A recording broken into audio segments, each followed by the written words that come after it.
Hey everybody, it's Rory from A&S Gear, and we're going to look at doing a basic installation of a paintball upgrade today. Okay, so we're looking at a Gorilla First Strike. They're not Gorilla anymore, they're First Strike bottles. So this is a Hero 48. And I have a low pressure kit here. I have to sneeze. Excuse me. And we have people asking about how to install these pressure kits, whether it be a high pressure kit, mid pressure kit, low pressure kit, super low pressure kit, whatever the pressure kit may be, and they want to put them in, they're not quite sure how to do it. So we're going to do a quick install on putting one of these pressure kits into a tank, or into a regulator, I should say. 3/16 Allen key is what you're going to need, and the way that you're going to do it is by pushing the pin down with the key and rotating the top bonnet off. So that goes in there and you rotate off like that, okay? Now it's kind of hard with just a standard 3/16, but that's the way you have to do it. There are out there, and you can find them, Gorilla, when they used to be Gorilla, they provided, or they put out an Allen key that has a hole in the end of it. So it just slides right over the pin valve there, and then you can take it off. So this is what I use, because I have one of these, and it's much, much easier. You don't have to worry about pushing the pin down the whole time. But you can do it that way.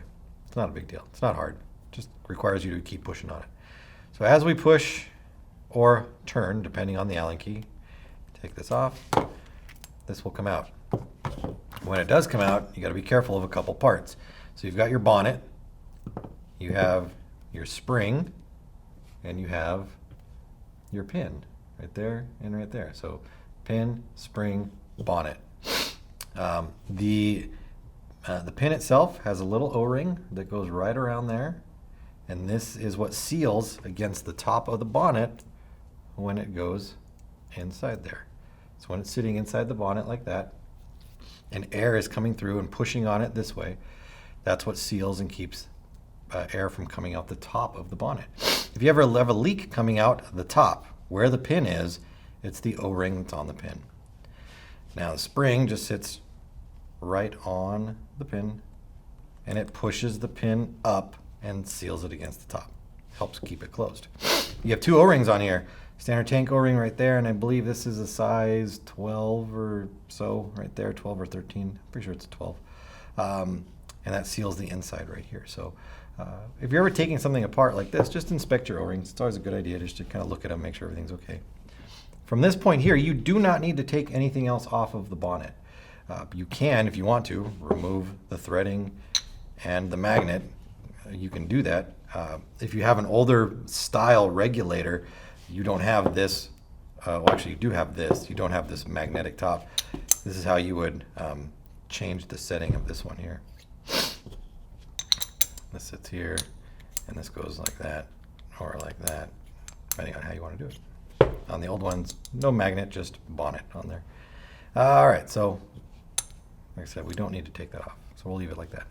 So we're going to get the insides out now. We're going to kind of just shake it, and it should come out. So we have our piston right here, and then we have our main spring right here. Now on our piston, we have this ball at the end. This is our reg seat, or our piston seat right there. We have one tiny small O-ring, and then we have one larger O-ring at the top right here. If you get a leak out of the side of the regulator underneath the gauge, it's like right underneath there, and it always makes people think that their gauge is leaking. It's typically this tiny little O-ring right here. If you get a leak through the top, not necessarily through the top up here, but a leak coming through the top section of the regulator, check this O-ring right here. If your regulator is not working properly, it is constantly blowing the 1.8 burst disc right here. It's usually the reg seat on the bottom right here. So check those three things. Check the O-rings. Like I said, we pulled it apart. Check the O-rings, make sure they're okay. Everything looks good. We're going to remove our original spring and set it to the side. And then we will run a swab on the inside there. So a Q-tip. When I say a swab, I mean like a Q-tip or something small like that, and clean out this intersection all the way down to where the piston actually sits against the reg seat, or the piston seat housing in there. After we've done that, then we're going to do our install. And it's very simple. We just do it backwards from where we were. So from here, I'm going to take our spring, which wasn't in the bag, it was sitting outside the bag. We're going to take our spring, and we're going to put a little bit of grease on this. We're going to put some grease on the outside, a little bit on the inside of it, because this is going to ride inside this going up and down. Now, it's been very common for Gorilla regs to have brass shavings inside of them because of the way this rides up and down on the spring. So if we put some grease on there, a little bit of lubrication, it should keep it from getting those brass pieces in there, the brass shavings, and keep the regulator functioning properly. So make sure that our O-rings are oiled or greased. Make sure you are not using something like 3-in-1 or Vaseline or something, any kind of petroleum-based oil, because that could pose a definite fire risk when using a tank like this. So make sure it is 100% silicone, paintball oil, or paintball grease only that you're using. Put this spring on the piston, drop the piston down inside, take our cap, which we still have assembled. We have our pin, our spring, and our bonnet. Make sure that everything's lined up in there, and then we can go ahead and install that back on, and we would tighten this down. And that would be the end of that. Now you can see that there are a couple shims that they provide for the regulators themselves, and those would be right here. Each one of these is a slightly different thickness. It's hard to tell, but there are 3 different colors and 3 different thicknesses, and it says inside there which one is, which thickness is which color. And by adding these shims, you can change the output pressure of the of your pressure kit, but only by so much.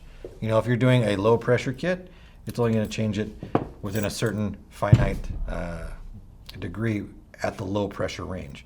But to use these shims, before we put our spring on, we're going to take a shim and we're going to slide it down to the end, and that's going to create a different kind of a different length piston pushing against the spring here, therefore causing the pressure to change. So by adding or removing shims, you can change the pressure a little bit, so that's cool. All right, so we're going to reinstall it back to the way it was. Original mainspring in there.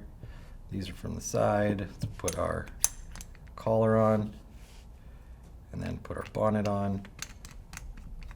Or I think they call it a flange, actually. Their top flange, or whatever.